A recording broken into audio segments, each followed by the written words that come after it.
Assalamualaikum warahmatullahi wabarakatuh. Selamat pagi anak-anak.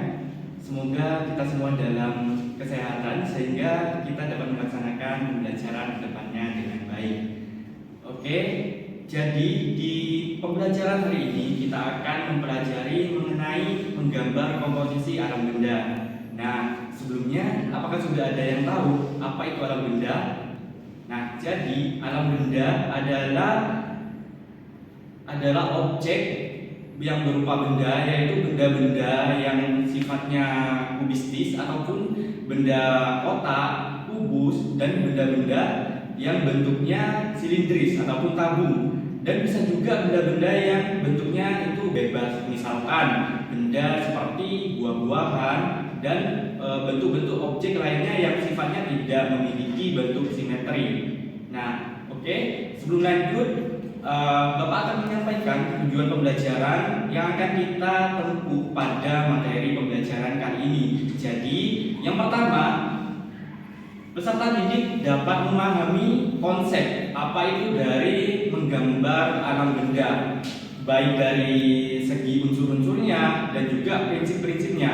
Nah, yang kedua, peserta didik dapat memahami mengenai teknik dalam menggambar alam benda, yaitu bagaimana penempatan proporsi dan komposisinya. Nah, yang terakhir tentu saja dapat menerapkan ataupun mencoba langsung mempraktikkan bagaimana cara menggambar alam benda sesuai dengan unsur-unsur dan prinsip yang telah dipelajari. Nah, baik, langsung saja. Menggambar alam benda yaitu adalah menggambar sebuah objek, yaitu baik yang Bapak sebutkan tadi, objek kubistis, silindris maupun objek yang bentuknya bebas yang dibuat pada benda dua dimensi, baik itu media kayu ataupun media kertas yang nantinya sesuai dengan kriteria yang telah berlaku. Nah, langsung saja, sebelumnya kita sudah mempelajari apa itu alam benda. Nah, sekarang apa sih objek-objek pada alam benda? Nah, yang pertama objeknya ada objek alami, benda alam. Nah, sesuai namanya, objek ini berasal dari alam. Seperti contohnya ada ranting, terus ada batu, terus ada buah-buahan, dedaunan, itu juga termasuk. Dan yang kedua itu ada benda buatan. Nah, benda buatan ini adalah benda yang dibuat oleh manusia, yaitu contohnya seperti gelas, terus vas bunga, pisau, sendok, garpu, piring, keranjang, dan lain sebagainya. Nah, selanjutnya ada teknik-teknik dalam menggambar alam benda. Nah, untuk menampilkan gambar yang baik, maka harus memperhatikan beberapa hal. Yang pertama, dari segi proporsinya.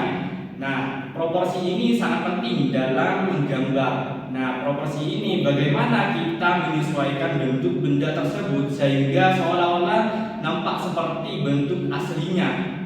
Nah, yang kedua itu ada komposisi. Nah, komposisi ini adalah tata letak, penempatan objek itu bagaimana penempatannya bisa sesuai dan kita memandangnya itu akan enak gitu. Nah, yang ketiga itu ada pencahayaan. Nah, pencahayaan ini juga tidak kalah penting. Pencahayaan ini adalah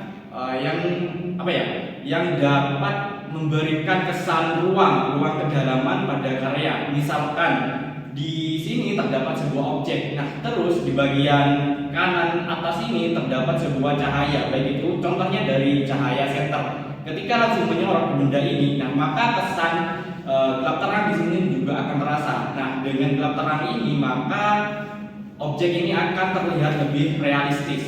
Nah, selanjutnya yaitu ada arsiran dan warna. Nah, penggunaan warna di sini juga sangat penting karena dengan warna yang baik maka akan menghasilkan gambar yang baik pula. Misalkan ada objek yang warnanya kuning, misalkan buah jeruk, maka itu penggunaan warna backgroundnya bisa menggunakan warna-warna yang komplementer ataupun yang berlawanan dan kontras dengan warna objek. Nah, hal ini agar objek dapat point of interest-nya juga dapat tertuju pada objek utama.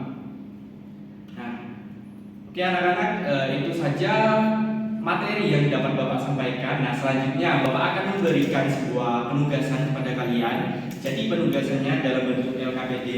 Nah, ini di dalamnya terdapat unsur-unsur yang harus kalian cari, prinsip, dan juga ditampilkan sebuah gambar still life. Nanti kalian bisa analisis dari segi komposisi dan pencahayaannya, dan juga kalian juga disuruh menyebutkan benda-benda alami dan benda buatan.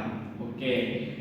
Nah, Bapak harap kalian dapat memahami materi yang telah Bapak sampaikan. Kurang lebihnya Bapak mohon maaf. Bapak akhiri. Wassalamualaikum warahmatullahi wabarakatuh.